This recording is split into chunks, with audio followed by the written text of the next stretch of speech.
గిరీష్ దారుమోని గారి పైన అటాక్ జరిగిందని ఒక వీడియో చేశాం కదా. కొన్ని రీజన్స్ చెప్పాము. అంటే అటువైపు దాడి చేసిన వాళ్ళు మోపుతున్న అభియోగాలు, ఆరోపణలు ఏంటి, దాడికి గురైన వాళ్ళ యొక్క పరిస్థితి ఏంటి, ఇవన్నీ కూడా చెప్పాం కదా. కానీ ఒక్కసారి ఆలోచిస్తే బీజేపీ కొన్ని సందర్భాల్లో బాగా ఎదుగుతుంది అనే దశలో ఇలాంటి కొన్ని పరిస్థితులకు గురి కావటం వలన నష్టం ఆ పార్టీకే. గిరీష్ దారుమోని వ్యక్తిగతంగా ఏ స్థాయిలో హిందుత్వవాదాన్ని, జాతీయవాదాన్ని బలంగా వినిపిస్తున్నారో ప్రత్యేకించి నేను చెప్పాల్సిన అవసరం లేదు. హీఈస్ మోస్ట్ సీనియర్ దాన్ మీ. అలాగే వారు వ్యక్తిగతంగా కొన్ని విమర్శలు చేసి ఉండొచ్చు గాక, దాన్ని కంట్రోల్ చేయాల్సినటువంటి స్థితిలో బీజేపీ పార్టీ, ఆ పెద్దలు ఉన్నారు. సో అండర్ లా ఏదన్నా చేసుకోవచ్చు, కానీ భార్య బిడ్డలతో, తల్లిదండ్రులతో ఇంట్లో ఉన్నప్పుడు ఒక విపరీత స్థాయిలో దాడి చేసి ఒక భయోత్పాతానికి గురి చేశారు. ఆ వీడియో చూసినప్పుడు కొన్ని బరువైనటువంటి ఆలోచనలు వచ్చాయి. అదే పరిస్థితి మనకు వచ్చుంటే, అదే పరిస్థితి మనం అనుకునే వాళ్ళకి వచ్చుంటే అని ఆలోచించాను.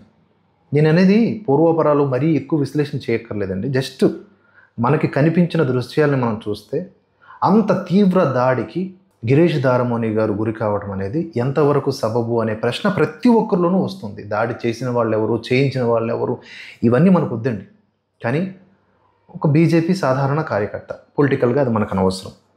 కానీ అందుకు మించి జాతీయవాది, హిందుత్వవాది, దేశభక్తుడు, ఇప్పుడు అటువంటి వ్యక్తి మీద దాడి చేస్తే అది మన మీద జరిగిన దాడిలాగే ఫీలింగ్ వస్తుంది.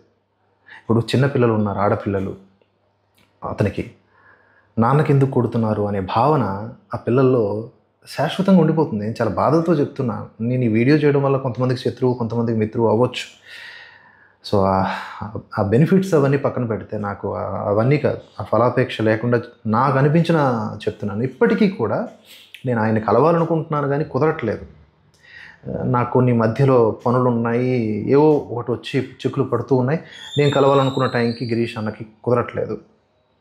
కలిసి సాధారణంగా మనం మాట్లాడుకోవాలనిపిస్తుంది కదా. ఒకసారి ఏదన్నా చేసి ఉండొచ్చు కాక, ఆయన నిజంగానే తప్పు చేసి ఉండొచ్చు కాక, శిక్షించవచ్చు. మన చేతిలో చట్టం ఉంది. తప్పు చేసి ఉంటే ఆధారాలు చూపించి. ఇది అనేది ఆడపిల్లలు ఉన్నారు, ఆ పిల్లలు ఉన్నారు. వాళ్ళు రేపొద్దున్న అడిగే ప్రశ్నలకి ఏం సమాధానం చెప్తారు? మన తండ్రికి లేదా మన తండ్రి స్థానంలో ఉంటే మనకి ఎలా జరిగితే మన బిడ్డలు మానసిక స్థితి ఎలా ఉంటుందండి? గిరీష్ దారుమోని అన్నగారి భార్యామణి, ఆవిడ ఎలాంటి మానసిక స్థితికి లోనే అంటారు. అలాగే మాతృమూర్తి, అలాగే వారి తండ్రి ఎంత సంఘర్షణకు లోనే ఉంటారు కదా. వారి ఇంటికి వెళ్ళి, నేను అనేది ఏంటంటే గిరీష్ దారుమోని గారి ఇంటికి వెళ్ళి అలా దాడి చేయటం, అది ఎంతవరకు సబబో నాకైతే అర్థం కావట్లేదు. అంత నేరం ఏం చేశారో ముందు ప్రూవ్ చేయాల్సిన బాధ్యత దాడి చేసిన వాళ్ళకు ఉంది. దాడి చట్టరీత్యా కరెక్ట్ కాదు కాబట్టి పోలీసులు తదనుగుణ చర్యలు తీసుకుంటారు. అది ఆటోమేటిక్గా జరిగే ప్రక్రియ. ఏదేమైనా బీజేపీ పార్టీలో చిన్న పెద్ద తేడా లేకుండా జరుగుతున్నటువంటి ఈ సంఘర్షణ, ఈ ఘర్షణ, ఇది కరెక్ట్ కాదు. పార్టీనే మైనస్ చేసేటటువంటి పరిస్థితి. అప్పట్లో పార్టీ మంచి వేవ్లో ఉన్నప్పుడు బండి సంజయ్ గారిని ఈ అధ్యక్ష పదవి నుంచి తీసి వేరే బాధ్యతలు అప్పచెప్పారు. అప్పుడు కూడా చాలామంది కార్యకర్తలు వాట్స్ గోయింగ్ ఆన్ అని అనుకున్నారు. సరే, వాళ్ళ పార్టీకి సంబంధించి మనం మాట్లాడేది దేశం కోణంలో. సో మనకు పార్టీలు, ఆ బీజేపీ కావచ్చు, ఏ పార్టీ అయినా కావచ్చు, బీజేపీకి కొంచెం ఎందుకు ఫేవరబుల్గా ఉన్నట్టు మనం అనిపిస్తుంది అంటే, అది తీసుకునే నిర్ణయాలు దేశానికి అనుకూలంగా ఉంటాయి. అక్కడ కొంచెం మనం ప్రో బీజేపీలాగా అనిపిస్తాం, కానీ మనం ఏ పార్టీకి సంబంధించిన వాళ్ళం కాదు. కానీ గిరీష్ గారు తనంతట తాను ఎన్నో సందర్భాల్లో నేను బీజేపీకి సంబంధించిన మనిషిని, నువ్వు నన్ను సస్పెండ్ చేసినా నేను మానసికంగా బీజేపీకి కనెక్ట్ అయి ఉంటా, ఆ కట్టే కాలే వరకు బీజేపీలోనే ఉంటా అని అంత స్థాయిలో, అంత ఓపెన్ స్టేట్మెంట్స్. ఈ డిజిటల్ మాధ్యమంలో ఒకసారి ఒక మాట అని తర్వాత ఇంకో మాట అంటే 2 బాక్సులు వేసి ట్రోల్ చేస్తారు. సో అంత స్థాయిలో, అంత డెడికేటెడ్గా ఆయన ఇచ్చారు. దాని ఏమంటారు, ఆయన మాట ఇచ్చారు. మరి అటువంటి వ్యక్తిని కలుపుకొని పోయి ఏమైనా ప్రాబ్లమ్స్ ఉంటే 4 గోడల మధ్య చెప్పడానికి మనం ఎవరు అని అనుకోవచ్చు, కానీ బాధ అనిపిస్తుంది కదా. అట్లా దాడి చేయడం, చెప్పులు దండ వేయటం, ఊరేగించటం. ఇప్పటికే దేశ విచ్ఛిన్నకర శక్తులు తాండవం ఆడుతున్నాయి. నడుమ ఇట్లాంటివి జరిగినప్పుడు ఆ పిశాచాలు ఎంత ఆనందాన్ని వ్యక్తం చేస్తాయండి. అరే వీళ్ళలో వీళ్ళు భలే కొట్టుకుంటున్నారా, మనం చేయాల్సిన పని వీళ్ళే చేస్తున్నారా అని. కాస్త ఆలోచిస్తే బెటరు. గిరీష్ అన్నని నేను మళ్ళీ ఇప్పుడు తిరుపతి ప్రయాణంలో ఉన్నాను కాబట్టి కొద్ది రోజుల తర్వాత గిరీష్ అన్నని నేను కలిసే ప్రయత్నం చేస్తాను. నాకు ఇక్కడ ఏ పార్టీలకి ఏ రాజకీయ నాయకులకి వ్యతిరేకము కాదు, అనుకూలము కాదు.